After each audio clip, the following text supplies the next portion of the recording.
नमस्कार दोस्तों, स्वागत है टुडे हरियाणा पर आपका। मैं राजेंद्र कौशल। आज दशहरे के शुभ अवसर पर टुडे हरियाणा की तरफ से भी आप सभी दर्शकों को मैं बधाई देता हूं और शुभकामनाएं देता हूं। आज एक ऐसे माहौल में हम पहुंचे हैं जहां पर बात की जाए कि अभी दर्शकों आपको मालूम है कि भारतीय जनता पार्टी पूर्ण बहुमत लेकर के हरियाणा में सरकार बनाने जा रही है और 17 तारीख को जैसे आज ऐलान हुआ है कि शपथ समारोह होगा और माननीय प्रधानमंत्री श्री नरेंद्र मोदी जी भी, जो कि सूत्रों से खबर मिली है, वो इस शपथ समारोह में शामिल होंगे। बहुत बड़ी एक ऐतिहासिक जीत भारतीय जनता पार्टी की है, 2019 से भी ज़्यादा। और बात की जाए कि जब से हरियाणा बना है तो 1966 से लेकर के पहली बार बीजेपी ने इतिहास रचा है कि तीसरी बार पूर्ण बहुमत से हरियाणा में सरकार बनाई है। ऐसे में वाल्मीकि समाज से मेरे साथ काफ़ी चर्चित चेहरे बैठे हैं और भारतीय जनता पार्टी की एक मुखर नेत्री के बारे में बात की जाए तो माननीय श्रीमती उषा मचल जी हमारे साथ हैं और साथ ही जो समाज से जुड़े हुए हैं सभी चेहरे कैमरे पर आप देख रहे हो। तो आज दशहरे के शुभ अवसर पर बात करना चाहेंगे कि वाल्मीकि समाज भारतीय जनता पार्टी को लेकर के और खास करके मुख्यमंत्री दोबारा नायब सिंह जी सैनी बने और उन्हीं के नेतृत्व में चुनाव लड़ा गया। तो बात करना चाहेंगे कि बीजेपी को लेकर के जो वाल्मीकि समाज की सोच है वो क्या है, बात करना चाहेंगे। मैडम नमस्ते जी। नमस्कार जी। जी मैडम जी, आज विजयदशमी है, दशहरा का शुभ अवसर है और खास त्योहार है। कहते हैं कि बुराई पर अच्छाई की जीत है। तो आप इस दशहरे के शुभ अवसर पर अपने दर्शकों के लिए क्या कहना चाहते हैं आप? सबसे पहले तो मैं आपके चैनल जी का बहुत-बहुत धन्यवाद करती हूँ कि जिन्होंने हमारे लिए समय निकाला है। और दूसरा, मैं सभी देशवासियों को दशहरा के उपलक्ष्य में सबको बधाई देना चाहती हूँ।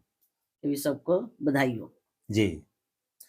तो मैडम बात करें कि इस बार क्या आपको एक पहले ही आसार नजर आ रहा था कि भारतीय जनता पार्टी तीसरी बार हरियाणा में सरकार बनाएगी, या कहीं ना कहीं आपके दिल में ये था कि धक-धक थी कि शायद कांग्रेस, जिस हिसाब से एग्जिट पोल थे कि कांग्रेस एक पूर्ण बहुमत से हरियाणा में आ रही है, आपके दिमाग में क्या हलचल थी?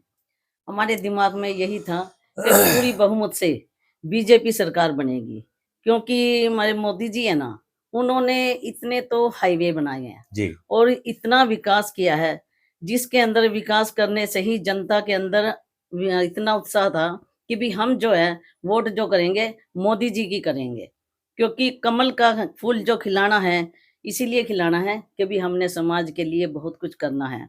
और जो ये प्रदेश के अंदर ये भाजपा आई है ना, मैं अपने मोदी जी को और सीएम साहब का बहुत-बहुत धन्यवाद करना चाहती हूँ कि जिनके बलबूते पे उनके विकास के कार्यों में जो ये सरकार आई है, तो मैं नायब सैनी जी को, अपने मोदी जी को मैं तहे दिल से धन्यवाद करती हूँ।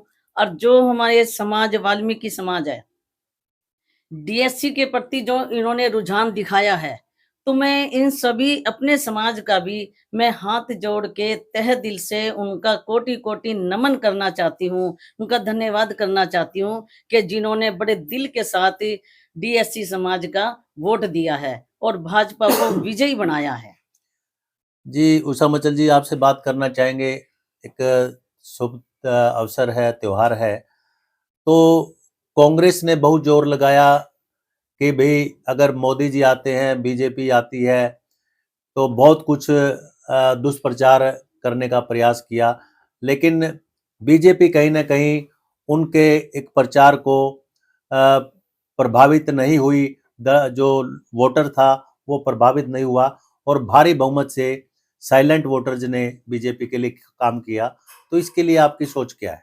हमारी सोच यही है कि भी जो पहले से ही उनके दिल में दुविधा चल रही थी, तो उनकी दुविधा तो वैसे ही खत्म कर दी। क्योंकि उनका जो डर था ना, भई कहीं भाजपा ना आ जाए, भाजपा ना आ जाए, भाजपा ने तो आकर के नेले पे धैला कर दिया कि भी उसको जिता दिया, कमल का फूल खिला दिया। और जो कांग्रेसी है, अब तो वो खून के आंसू रो रहे हैं कि भी हम जो है अब करें तो हाँ, हम क्या करें? क्योंकि वो घर के रहे ना घाट के रहे। तो क्या ऐसा हो गया कि जीती बाजी भी हार गए? वो तो जीत के भी हार गए और हम हार के भी जीत गए। क्या बात है। तो सर से बात करना चाहेंगे, माइक उनको दो। सर, आप क्या कहना चाहेंगे आज इस दशहरे के शुभ अवसर पर, क्योंकि आप एक कर्मठ कार्यकर्ता रहे हैं, बीजेपी के साथ जुड़े रहे हैं, तो क्या आप एक दर्शकों के लिए कहना चाहेंगे? पहले तो मैं भारतीय जनता पार्टी एससी मोर्चा जिला महामंत्री होने के नाते टुडे हरियाणा जी, पत्रकार महोदय जी, आपका बहुत बहुत धन्यवाद, स्वागत। Thank you sir. आपने एक धरातल से कार्यकर्ताओं को बुलाकर आप घर घर गांव गांव में जाते, शहर में जाते और मीडिया की आवाज उठाते और उसको बुलंद करते हो, बाहर पहुंचाते हो। जी देखिए, आपने सवाल किया है सर, दोबारा बोलना सर। जी सर, भाजपा के लिए जो एक शुरुआती दौर में जब रुझान चले तो निराशा की झलक नजर आ रही थी। जैसे जैसे समय बीता तो जो निराशा थी वो बीजेपी के लिए आशा की किरण बन गई और कांग्रेस के लिए आशा निराशा में बदल गई। देखिए पत्रकार महोदय जी, भारतीय जनता पार्टी के कार्यकर्ता का कभी मनोबल घटता नहीं है, खुश रहता, मिजाज में रहता। हमें पता था इस चीज का। चाहे ये जो एग्जिट पोल थे, एग्जिट पोल पर हमें विश्वास नहीं था, हमें विश्वास था हरियाणा प्रदेश की जनता पर। जी, हरियाणा की प्रदेश की जनता के गांव गांव में जाते थे, शहर में जाते थे, सभी साथियों से मिलते थे, हम बात करते थे। गांव में जाते थे, कार्यकर्ताओं से भी, आम जनता से पूछते थे।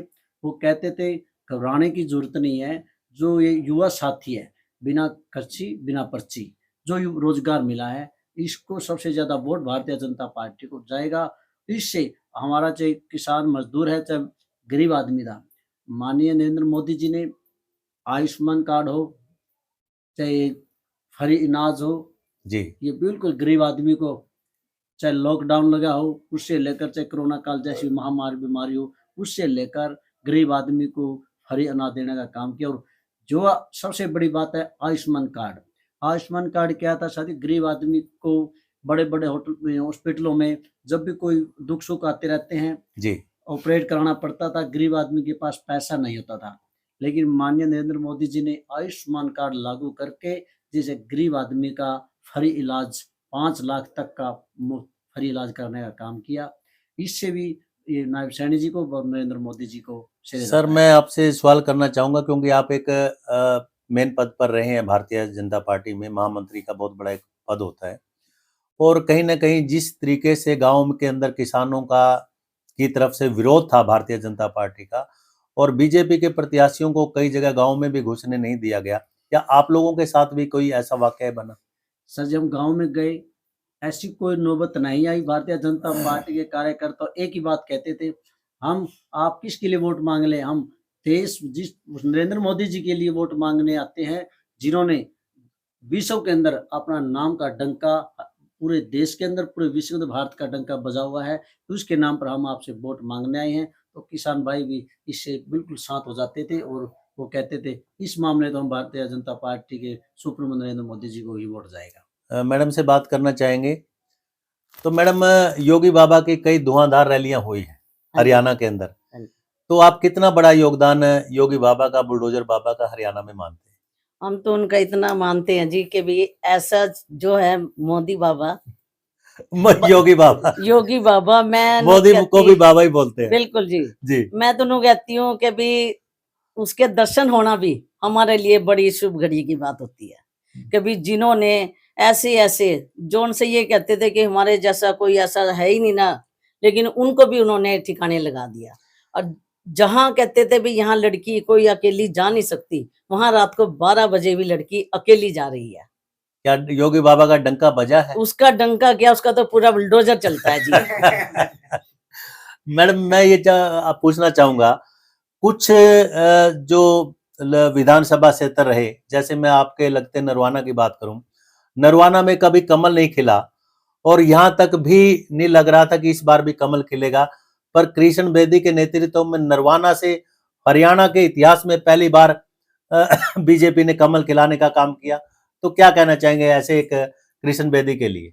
कृष्ण बेदी के लिए तो हम बहुत कुछ कहना चाहते हैं कि भी जहाँ शेर आ गया, अच्छा, तो वहां देखो क्यों नहीं कमल खिलेगा, क्योंकि दुर्गा जो है शेर की सवारी है और कमल जो है वो भी दुर्गा का है। तो इसलिए कमल वहां इसलिए खुला, क्योंकि मैं अपने बेदी साहब ने पहले भी वहां बहुत काम किया है और उनके साथ एक वोटर से नहीं, एक दिल से जुड़े हुए थे। तो जी। उन्होंने बहुत काम पहले भी किए थे और मैं तो उनका भी तहे दिल से धन्यवाद करती हूँ। और हमने तो वहां जा जा करके ना अपने जो रिश्तेदार थे उनको फोन पे ही हमने तैयार किया और वो अपने किशन बेदी जी से मिले हैं। तो मैडम कांग्रेस के जैसे शुरुआती रुझान थे तो लड्डू और जलेबियां तैयार हो गई थी, दफ्तरों के अंदर पूरी तैयारियां थी, लेकिन वो लड्डू और जलेबियां वो कुछ काम नहीं कर पाई और भाजपा लड्डू और जलेबी खाने का स्वाद भी ले गई और बांटने का स्वाद भी ले गई। अरे बांटने का तो जी मेरी बात सुनो, जो उन्होंने पैक कर करके राहुल गांधी पे भेजे हैं वो तो कहते हैं मैं जलेबी बो रहा हूँ, उसी के पास जलेबियां भेजने का काम किया। एक वीडियो वायरल हुआ था, किसी दुकानदार ने बोर्ड लगा दिया कि बनी हुई लड्डू और जलेबी अगर कोई बेचना चाहता है तो हम मेरे पास आ जाए, मैं खरीद लूंगा। खरीदे हैं जी, उससे बहुत खरीदे भी हैं। और हमने तो जी हर दहलीज पे गए हैं, हर गांव के अंदर जा जा करके कमल खिलाने का काम किया। हम तो ये धन्यवाद करते हैं सीएम साहब का भी कि अभी हमारे वहां से नरवाना से कमल का जो फूल खिला है, हमारे इतना शेर और इतना दाकड़ नेता जिसका भाषण कोई एक बार सुन लेना वो तो उसका दीवाना ही हो जाता है। बात करना चाहेंगे, सजुमा से भाई हैं तो वाल्मीकि समाज से ही हैं। सर मैं आपसे बात करना चाहूंगा, आपका नाम क्या है? मेरा नाम ईश्वर सिंह है जी। ईश्वर सिंह जी, जी आप किस नज़र में देखते हैं कि भारतीय जनता पार्टी, खास करके वैसे तो छत्ती बिरादरी का ही वोट मिला है, और वाल्मीकि समाज के लिए इस दशहरे के शुभ अवसर पर बीजेपी के लिए क्या कहना चाहेंगे आप? ऐसा है जी, बीजेपी वाल्मीकि समाज के लिए एक भगवान का रूप लेके आई है। इस समाज को आज तक किसी ने नहीं देखा, ना आज तक हमारा कोई कैबिनेट का मंत्री बना, ना हरियाणा सरकार में भी बना और ना ही भारत सरकार में बना। लेकिन बीजेपी ने वाल्मीकि समाज को जिस तरह एक माँ अपने बच्चे को संभालती है इस तरह संभाला है, और वाल्मीकि समाज ने भी पूरा बढ़ चढ़ के तन और मन से पूरा का पूरा वोट वाल्मीकि समाज का बीजेपी पे गया है। तो सर डीएससी के तरफ से आप क्या कहना चाहेंगे कि मौजूदा मुख्यमंत्री बनने जा रहे हैं नायब सिंह जी सैनी, तो डीएससी समाज नायब सिंह जी सैनी को किस रूप में देखता है? ऐसा है जी, डीएससी समाज वाल्मीकि समाज जो है वो नायब सैनी जी को उन्होंने आश्वासन दिया है कि वो लागू करेंगे, और हमें पूर्ण विश्वास है, तहे दिल से विश्वास है कि वो हमें लागू करके देंगे डीएससी।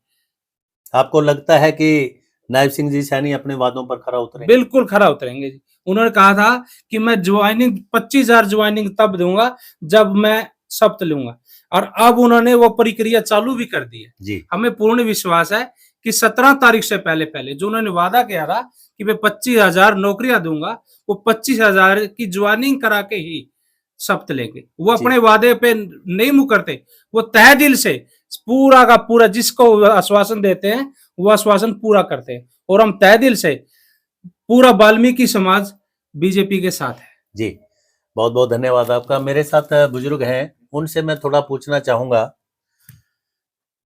तो बाबा आपसे बात करेंगे, जो बोलना चाहते हैं वही पूछूंगा आपसे। आप ये पकड़ो माइक। कितने साल की उम्र होगी आपकी? मेरी होगी जी 65। ऐसे रख लो माइक आप आगे, हाँ आपकी तरफ रख लो, हाँ ऐसे। कितने की होगी? 65 की। आपने बहुत कुछ उतार चढ़ाव देखे हैं, हाँ। कांग्रेस का भी कार्यकाल देखा, लोकदल का भी देखा, हाँ। और भी आपने पूरी राजनीति देखी है। तो बीजेपी के लिए आप क्या कहना चाहते हो? बीजेपी के लिए तो हम सब कुछ कर देंगे जी। अच्छा, हाँ जी। मतलब क्या बीजेपी ने आप लोगों के दुख को, दर्द को एक जीरो ग्राउंड से समझा है, गलियों से, चौराहों से, कि भी हाँ ऐसा समाज भी है जहाँ बहुत तकलीफ में है?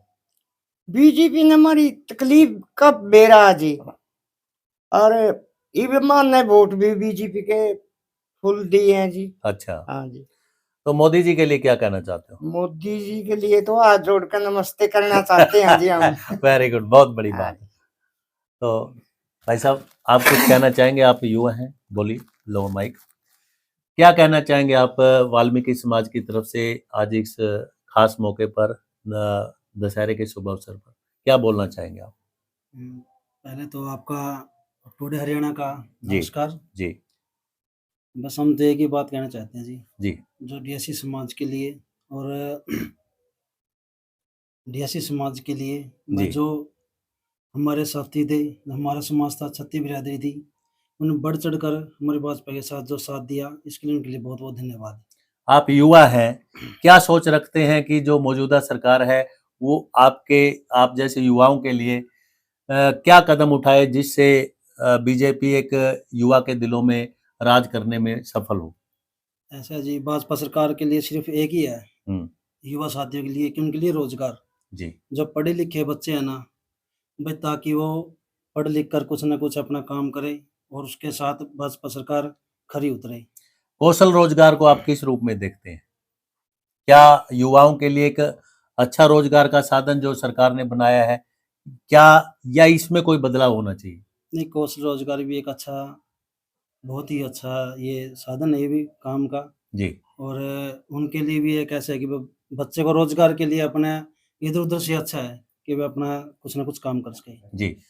तो दोस्तों आपने देखा प्रयास किया एक खास विशेष समाज से वाल्मीकि समाज से बात करने का हमने और जो जहन की बातें वो जानने का प्रयास किया कि भारतीय जनता पार्टी को लेकर के वाल्मीकि समाज की क्या सोच है और डीएससी को लेकर के जिस हिसाब से बीजेपी का वाल्मीकि समाज ने आभार जताया है और खास करके भाजपा नेत्री श्रीमती उषा मचल जी ने भी अपने विचार रखे।